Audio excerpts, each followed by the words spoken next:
RMS Titanic বৃহৎ আধুনিক ও বিলাসবহুল যাত্রীবাহী জাহাজ। টাইটান ছিল গ্রিক পুরাণের শক্তিশালী দেবতা। তার নাম অনুসারেই এই জাহাজের নাম রাখা হয়েছিল টাইটানিক। এটি আসলে জাহাজটির সংক্ষিপ্ত নাম। এর পুরো নাম ছিল আরএমএস টাইটানিক।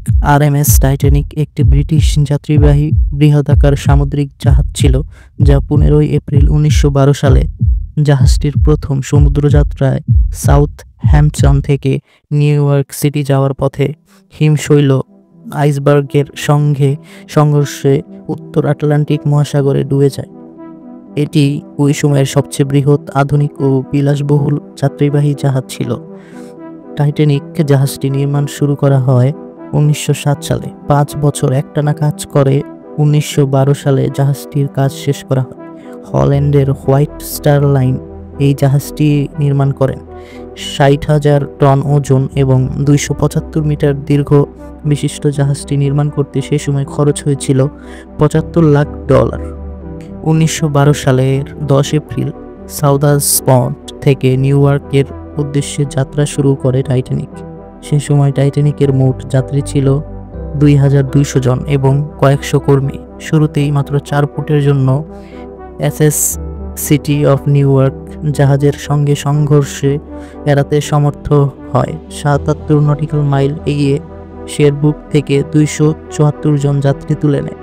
11 এপ্রিল রাত 11:30টায় আয়ারল্যান্ডের কর্ক পোতাশ্রয় থেকে জাহাজে ওঠেন 113 জন তৃতীয় শ্রেণীর নাগরিক এবং 7 জন দ্বিতীয় শ্রেণীর যাত্রী। ব্রিটেন থেকে আটলান্টিক মহাসাগর পাড়ি দিয়ে আমেরিকায় যাওয়া খুব বিপজ্জনক ছিল। ছোটখাটো জাহাজের পক্ষে বলা চলে জীবন বাজি রেখে যাত্রা করা, কারণ সামুদ্রিক ঝড়, জলোচ্ছ্বাসে পড়ার আশঙ্কা সবসময় ছিল।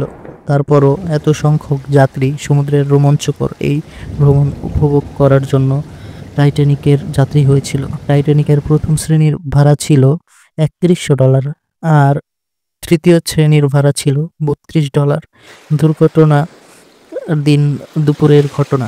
14 এপ্রিল দুপুর 2টার দিকে আমেরিকা নামের একটি জাহাজ থেকে রেডিওর মাধ্যমে টাইটানিক জাহাজকে জানায় তাদের যাত্রাপথে সামনে একটি আইসবার্গ রয়েছে।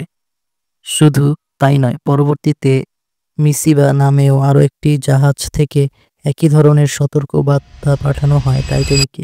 এই সময় টাইটানিকের রেডিও যোগাযোগের দায়িত্বে ছিলেন জ্যাক পিলিস ও হ্যারল্ড ব্রিজ। দুইবারই তাদের দুজনের কাছে এই সতর্কবার্তাকে অপ্রয়োজনীয় মনে হয়, তাই তারা এই সতর্কবার্তা টাইটানিকের মূল নিয়ন্ত্রণ কেন্দ্রে না পাঠিয়ে টাইটানিক দুর্ঘটনার মাত্র 40 মিনিট আগে টাইটানিকের সাথে যোগাযোগ করে আইসবার্গটি সম্পর্কে বলতে চেয়েছিলেন। কিন্তু টাইটানিকের রেডিও অপারেটর ক্লান্ত জ্যাক পিলিস রাগান্বিতভাবে বলে, আমি কেপ প্রেসের সাথে কাজে ব্যস্ত, এবং লাইন কেটে দেয়। ফলে ক্যালিফোর্নিয়ান শিপের রেডিও অপারেটর তার ওয়্যারলেস বন্ধ করে ঘুমাতে চলে যায়। বলা চলে তাদের এই অবহেলার কারণেই ডুবেছে টাইটানিক। টাইটানিক যখন দুর্ঘটনাস্থলে প্রায় কাছাকাছি চলে আসে, তখনই জাহাজের ক্যাপ্টেন সামনে আইসবার্গের সংকেত পান। আইসবার্গ হলো সাগরের বুকে ভাসতে থাকা বিশাল বিশাল সব বরফখণ্ড। এগুলোর সবচেয়ে ভয়ঙ্কর ব্যাপার হলো এগুলোর মাত্র 8 ভাগের 1 ভাগ জলের উপরে থাকে, মানে এর বড় অংশটাই দেখা যায় না। তখন তিনি জাহাজের গতি সামান্য এবং জাহাজটি সম্পূর্ণ উল্টো দিকে চালনা করতে বা বন্ধ করতে বলেন। টাইটানিককে আর বাঁচানো সম্ভব হয়নি। এর ডান দিকে আইসবার্গের সাথে প্রচণ্ড ঘষা খেয়ে চলতে থাকে, ফলে টাইটানিকের প্রায় 90 মিটার অংশ জুড়ে চিড় দেখা দেয়। টাইটানিক জাহাজটি যেই স্থানে ডুবেছিল সেই স্থানের নাম হলো great banks of Newfoundland. Titanic সর্বোচ্চ 4টি জলপূর্ণ কম্পার্টমেন্ট নিয়ে ভেসে থাকতে পারত, কিন্তু জলপূর্ণ হয়ে গিয়েছিল 6টি কম্পার্টমেন্ট। এছাড়া জল প্রতিরোধের জন্য 12টি গেট ছিল। ভাগ্যের নির্মম পরিহাসে এমন জায়গায় জাহাজটি ধাক্কা লাগে যে 2:20-এর মধ্যে টাইটানিকের সম্পূর্ণ অংশ আটলান্টিকের বুকে তলিয়ে যায়।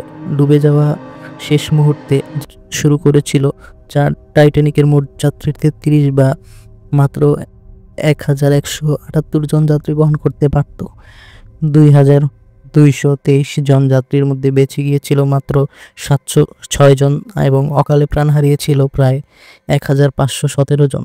বেশিরভাগ লোকই মারা গিয়েছিল প্রচণ্ড ঠান্ডার কারণে, কারণ তখন সমুদ্রের জলের তাপমাত্রা ছিল 28 ডিগ্রি ফরেনহাইট এবং -2 ডিগ্রি সেলসিয়াস। এই তাপমাত্রায় মানুষ সাধারণত কম সময়ের মধ্যেই মারা যায়। টাইটানিক যখন সমুদ্রের বুকে তলিয়ে যায় ঠিক তখন 1 ঘন্টা 40 মিনিট পর 4:10 সেখানে আসে দি কার্পাথিয়া নামে একটি জাহাজ। জাহাজটি সমুদ্রের বুকে ভেসে বেড়ানো 700 জন যাত্রীকে উদ্ধার করে সকাল 8:30টার দিকে নিউ ইয়র্কে চলে যায়। দীর্ঘ 73 বছর পর 1985 সালে যন্ত্রচালিত অনুসন্ধান শুরু করে একদল বিজ্ঞানী। রবার্ট বালার্ড নামক ফার্সি বিজ্ঞানী টাইটানিককে খুঁজে বের করেন 1985 সালে। এর অবস্থান সম্পর্কে ধারণা পাওয়া যায়। কেবল টাইটানিক এখন সমুদ্র পৃষ্ঠ থেকে 12,600 ফুট নিচে আটলান্টিকের তলদেশে স্থির হয়ে আছে। দ্বিখণ্ডিত জাহাজটির দুটো টুকরো 1970 ফুট দূরে অবস্থান করছে। টাইটানিকের সম্মুখ ভাগ সমুদ্রতলে 60 ফুট মাটির গভীরে প্রথিত। 14 জুলাই 1986 ঘটনার 74 বছর পর টাইটানিক পুনরায় আবিষ্কৃত হয়। অনেকের ধারণা ছিল টাইটানিক জাহাজে কোনো অভিশাপ ছিল। এ যুক্তি প্রমাণ করার অন্যতম একটি কারণ হিসাবে তারা দেখিয়েছিল টাইটানিকের নম্বর ছিল 390-904। জলে এর প্রতিবিম্বের পাশ পরিবর্তন করলে হয় নো পোপ। টাইটানিক সারা বিশ্বে এতটাই পরিচিতি পেয়েছিল যে এর উপর ভিত্তি করে অসংখ্য প্রতিবেদন, চিত্র এবং ছায়াছবি তৈরি করা হয়েছে, কিন্তু কোনোটি মানুষের চাওকে পূর্ণ করতে পারেনি। টাইটানিকের প্রতি মানুষের এই টান খুব ভালোভাবে অনুভব করেছিলেন একজন, তিনি হচ্ছেন চলচ্চিত্র পরিচালক জেমস ক্যামেরন। সেই কারণে প্রচণ্ড রিস্ক থাকা সত্ত্বেও তিনি তখন পর্যন্ত কোনো চলচ্চিত্র তৈরিতে সবচেয়ে বেশি 200 মিলিয়নের অধিক টাকা ব্যয় করে টাইটানিক ছবিটি নির্মাণ করেন। বেশিরভাগ সমালোচনাকেই বলেছিল ছবিটি এত টাকা ব্যবসা করতে পারবে না, কিন্তু ছবিটি মুক্তির পর থেকেই সমস্ত সমালোচকরা তাদের ধারণা পাল্টে যায় এবং তারা ভালোভাবে বুঝতে পেরেছিল যে টাইটানিক ডুবানোর 85 বছর পরেও এর প্রতি মানুষের আগ্রহ একটু কমেনি, বরং বহুগুণ বেড়েছে।